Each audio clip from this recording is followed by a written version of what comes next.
Oui, effectivement, donc je ne sais pas si vous voyez mon écran. Je suis directeur innovation et développement pour le groupe Sofralab. C'est Et ce parfait. matin, je vais vous parler d'une stratégie d'agroœnologie raisonnée et de nos réflexions de ces dernières années.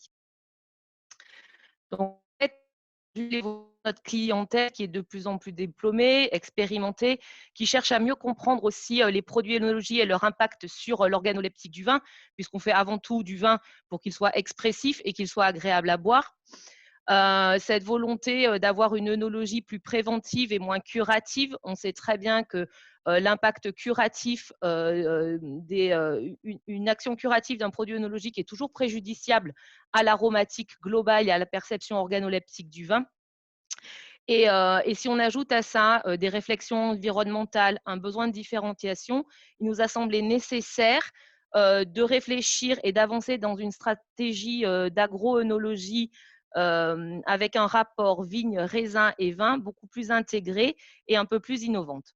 Et en fait, c'est comme ça qu'est né le programme Œnoteris. Ce programme Œnoteris et en fait, réfléchir à une problématique œnologique depuis la vigne. C'est à la fois un programme qui intègre des outils vignes, mais des outils caves pour mieux raisonner l'utilisation des produits œnologiques et pour répondre aux objectifs du vinificateur. Donc cette démarche, elle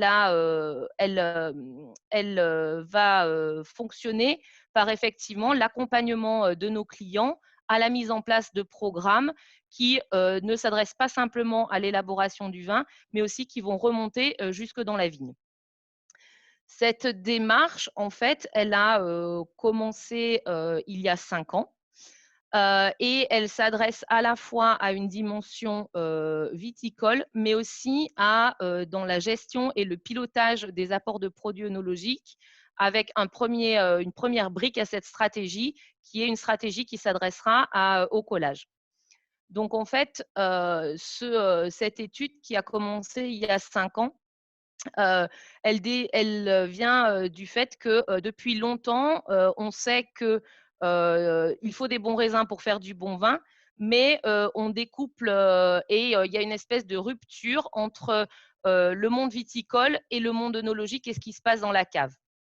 Et donc, il faut définir à un moment donné aussi des gestes vinicoles avec une valeur œnologique, pouvoir les piloter. Et il ne s'agit pas simplement de regarder le rendement et le bon état de santé d'une vigne quand on parle de fertilisation, mais aussi finalement qu'est-ce que c'est son impact sur la constitution d'une baie, la composition d'un mou, tout ça pour aller vers un objectif de qualité et l'objectif de ce profil recherché de ce vin. Donc, c'est vraiment essayer d'évaluer cet impact agroœnologique à la fois dans une nutrition organique du sol et ou en foliaire et comment le valoriser à la cave. Donc, pour cela, on a travaillé en partenariat avec la société Fraissinet et on a vinifié des parcelles traitées et fertilisées de manière différente et selon 2 protocoles de vinification.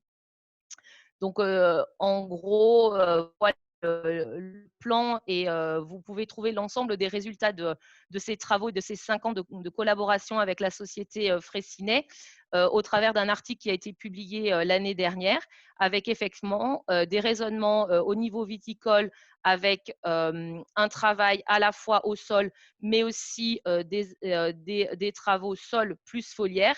Et derrière, comme présenté sur la droite de la slide, 2 itinéraires de vinification. Un itinéraire de vinification que l'on a appelé classique, c'est-à-dire sans recherche d'expression d'un potentiel raisin ou d'un potentiel aromatique, et avec des outils œnologiques aujourd'hui qui permettent d'optimiser et de mieux utiliser ce potentiel raisin. Et en fait, au-delà des résultats agro-classiques qui vont effectivement montrer le bon état et la bonne santé de la vigne au travers de ces choix de fertilisation à base de produits organiques, on a montré qu'effectivement, on a un impact de cette bonne fertilisation et des choix des produits de fertilisation dans l'expression du potentiel raisin. C'est ce qui est illustré ici par aussi des essais qu'on a menés sur la composition en précurseurs aromatiques. Là, c'est un volet thiol.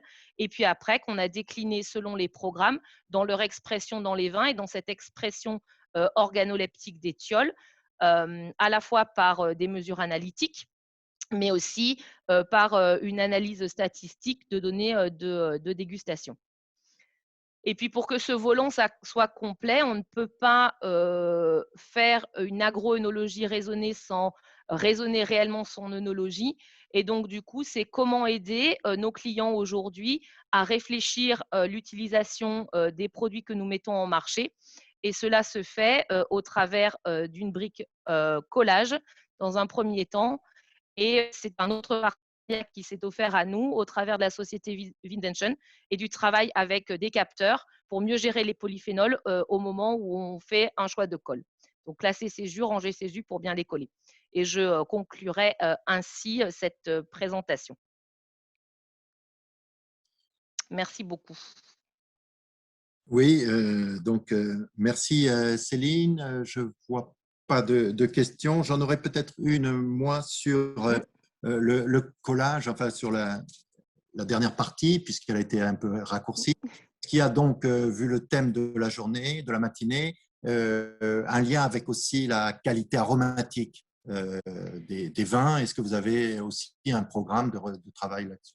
Voilà, alors effectivement, la brique de ce programme qui est un peu plus récente que la partie viticole, c'est en fait vraiment la réflexion au travers de ce capteur, le Polyscan de chez Vinvention, qui permet d'évaluer à la fois un potentiel d'oxydabilité des polyphénols, et on sait que c'est une des objectifs de collage des mous de blanc et rosé, c'est s'affranchir de cette amertume, de cette dureté. Et donc, du coup, c'est comment on arrive à classer et ranger les jus. Aujourd'hui, on est capable de les ranger en 4 briques, en fait, en 4 morceaux, plus ou moins oxydables et avec des présences plus ou moins importantes de ces composés. Et en fait, ce travail-là, on a travaillé des programmes de collage avec différentes doses, différentes colles qui nous ont permis de classer et ranger, nous, nos colles. Et donc, du coup, de les adapter, c'est-à-dire je qualifie mon jus et j'adapte la colle et sa dose pour avoir la bonne réponse et celle qui va travailler ce qui m'intéresse et pas tout l'ensemble de l'aromatique de mon vin. Voilà. Merci Céline.